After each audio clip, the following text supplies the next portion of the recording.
So Parkland has agreed to a takeover by Sunoco in a transaction valued at more than $9 billion. Let's get perspective from John Zechner, chairman and founder of Zechner Associates. John, a fascinating story from a governance point of view. Thanks very much for joining us, because Parkland, as you know, was supposed to have its annual and special meeting tomorrow, and Simpson Oil, the dissident shareholder, claims, oh, well, we got the votes to turf the board. But at the last minute, Parkland announces the deal. Well, we're going to sell ourselves and we're postponing the meeting. Yeah, and good morning. I guess that's the big unknown at this point is what is Simpson going to do in this? Are they going, are going to use this maybe to try to push for a higher bid from Sunoco, or are they going to, put their dissident group forward? So, now we get into the mechanics and the legalities of a little bit of whether there's a plan of arrangement, whether it's a direct takeover, and you may leave that to the regulators as well. I mean, there's room for the bid probably to go higher at this point, Andy. I think it's only around 7.5 times operating cash flow. So, I mean, it's probably at a discount to, some of the other players in the industry still. So there's room to go. So we'll see. It'll play out. But yeah, as you say, the timing is interesting.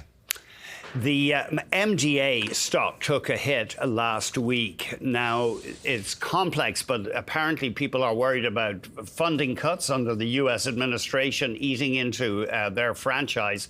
Desjardins says the sell-off is unjustified. The White House recommended the termination of Lunar Gateway, and it had previously been selected, or Canada had been selected to contribute by providing the Canadarm3. However, the nominee to be NASA's administrator claimed, quote, "I'm not aware of any plans to cancel Gateway," but MDA coming back a bit right now. Yeah, it's interesting as well, Andy. I mean, we actually, we're a holder of MDA. We've owned it for a while. Actually, last week we sort of took a quarter of the position off just because we did that with a lot of our names. We just, I've got overall concerns about the market that we can talk about, but I'm actually back in and buying the position this morning that we sold last week. Just simply, I think it's an overstatement.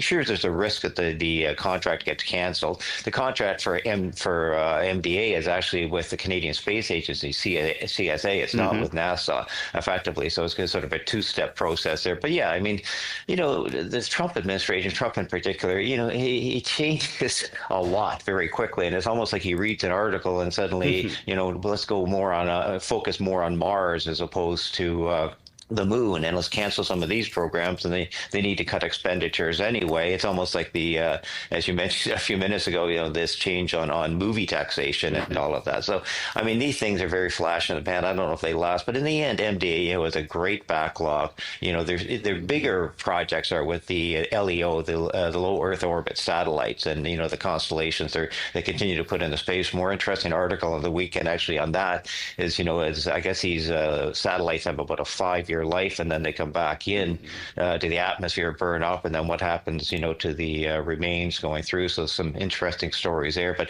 MDA is a great Canadian growth story, and it's trading at a discount to the group. I think they are the arms dealer of the space race effectively. So in the end, I don't think this contract is it's not good news, but I think the analysts are right. I think the stock got overdone in the short term. We still like it on the long term. And Lunar Gateway, the plan there was to have a space station that would be assembled in orbit around the moon. You have some ideas for us, John, stock ideas that you've been adding lately. Rogers, what attracts you there? Well, you know what, Andy, we're looking more of what's going on with, the obvious negotiations with the U.S. and the tariffs and the impact for Canada, and, what sectors look to be safer and more domestic-based businesses. And there's energy infrastructure and spots like that. But I look at the telecom sector, which has been decimated because of the addition of the fourth player in wireless. And the valuations are the lowest they've been, basically that I've ever seen, or certainly, going back to the 2008 downturn.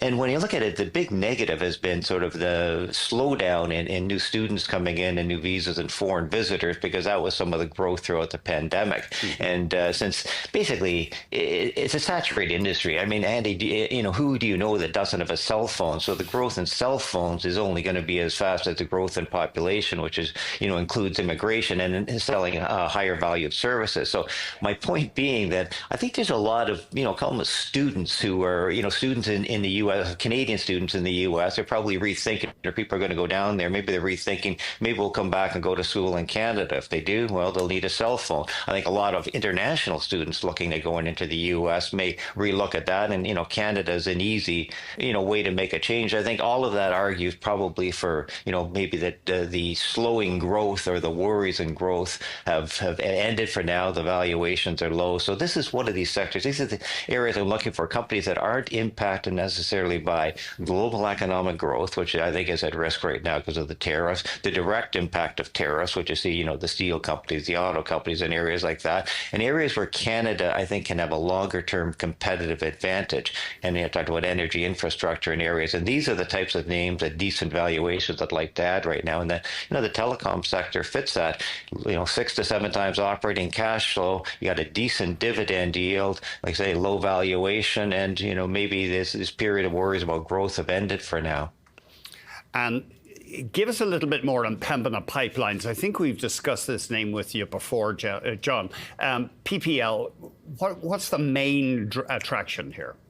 Well, I just think, we have to expand our energy infrastructure. I mean, the old story that Canada is a hewer of wood and a drawer of water, you've probably heard that one many times before, Andy, is, that was sort of looked upon negatively, that we can't just rely on our resource industry to get us everything else we want.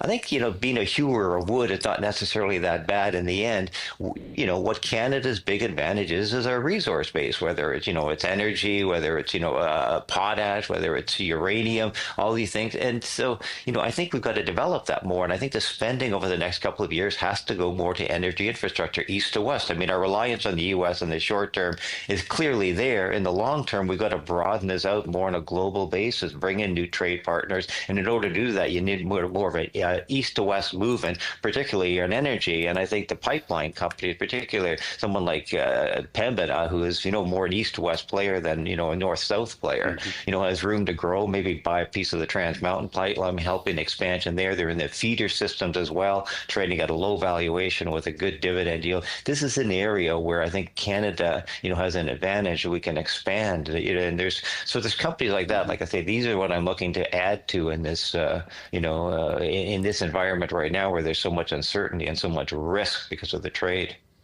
John, we're going to take a break. John Zechner very kindly sticking with us for a second block. The Prime Minister headed to that meeting this week with President Trump. We'll get John's take on what to expect.